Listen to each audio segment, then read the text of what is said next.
3 weeks. No gym, no dumbbells, no machines, just your body, the floor, and whatever furniture you already own. 6 exercises, 5 days a week, 21 days. Do it seriously and you will look different: fuller chest, wider back, harder legs, better posture, clothes fitting differently. The reason most home workouts do nothing is not that body weight is weak. It's that the exercises are weak.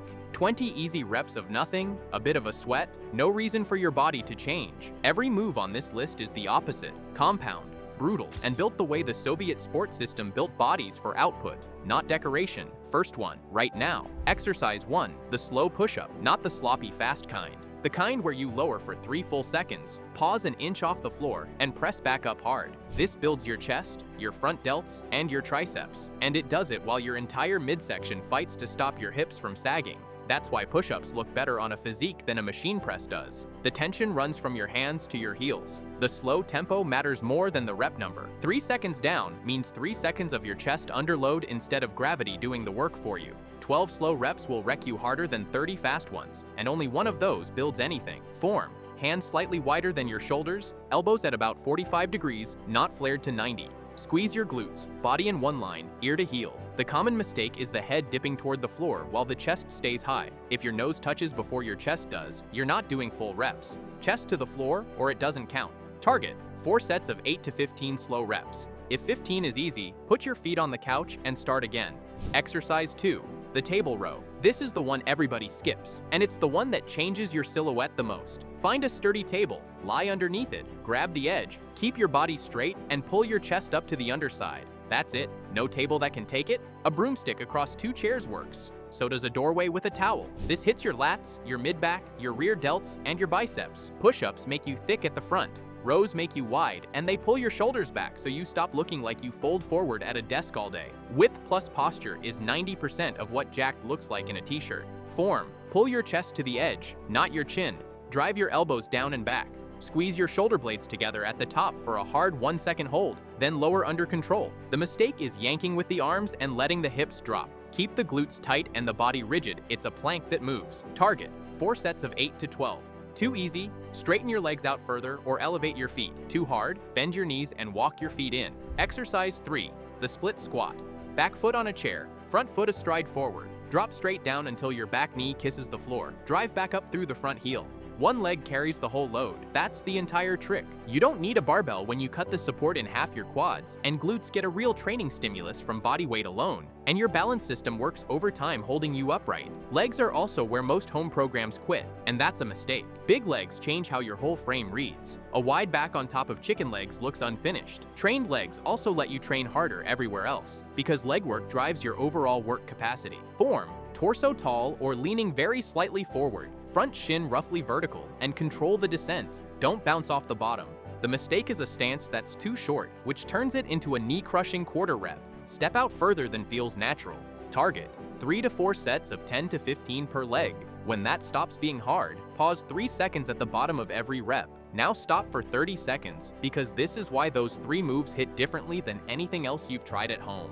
The Soviet sport system was built around one obsession: output. Not the mirror, not the pose. What a body could actually produce, repeatedly, under fatigue, with almost nothing available. Their national fitness program, the GTO badge, tested ordinary people on pull-ups, sprints, throws, carries. Pass or fail. The training culture that came out of that was minimal on equipment and heavy on frequency, tension, and repeatability. Train often, train hard. Don't destroy yourself so badly you can't train again tomorrow. That's exactly what home training has to be. You don't have a rack, you have consistency and effort, aimed correctly. And aimed correctly means 3 things. First, every move here loads your body as a system, multiple muscle groups under tension at once, with your core holding the whole structure rigid. That's a full body stimulus, not a muscle here and a muscle there. The average home routine does the opposite. Isolated, easy, and finished before anything is genuinely hard. Muscle doesn't respond to activity, it responds to difficulty. Second, they all scale.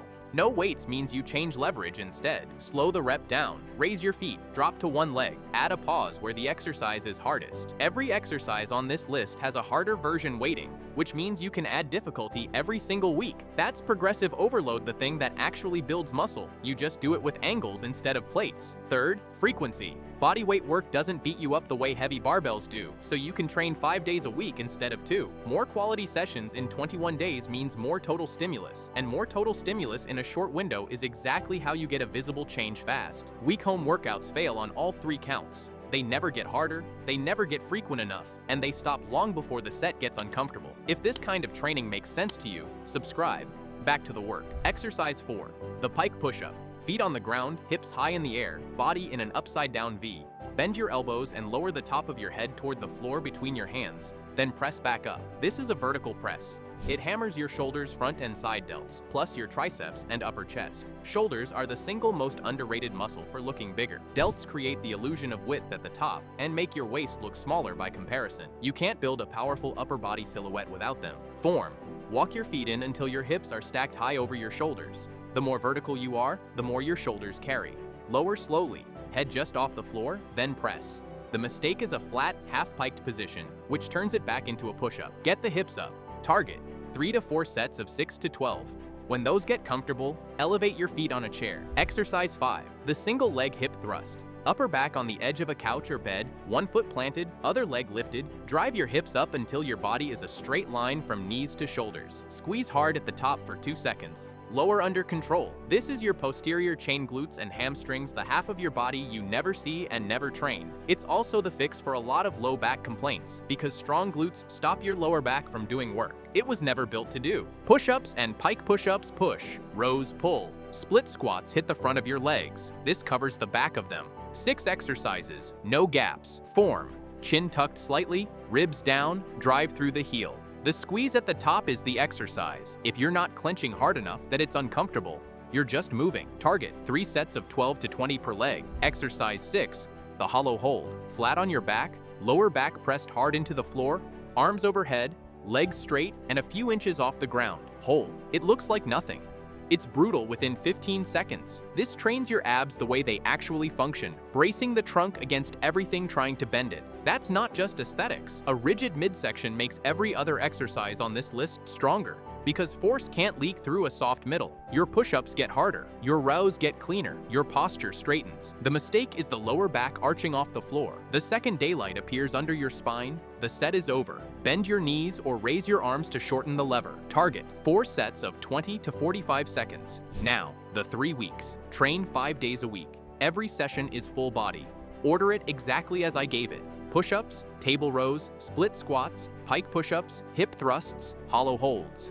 40 minutes, start to finish. Week 1, stop every set 2 reps short of failure.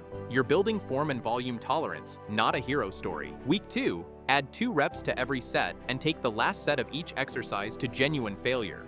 Week 3, cut your rest from 90 seconds to 60 and switch to the harder variation of anything that got easy feet elevated. Tempo paused, 1 leg instead of 2. Use 1 rule to scale everything. If you finish a set and you could have done 5 more reps, the exercise is too easy. Change the leverage, don't add reps forever. If you can't hit the bottom of the rep range with clean form, make it easier and earn your way up. Incline your push-ups against a table, bend your knees under the row. Shorten the range on the split squat. Regressing is not quitting. Doing garbage reps is. Rest 60 to 90 seconds between sets. Sleep 7 to 8 hours. Eat protein at every meal.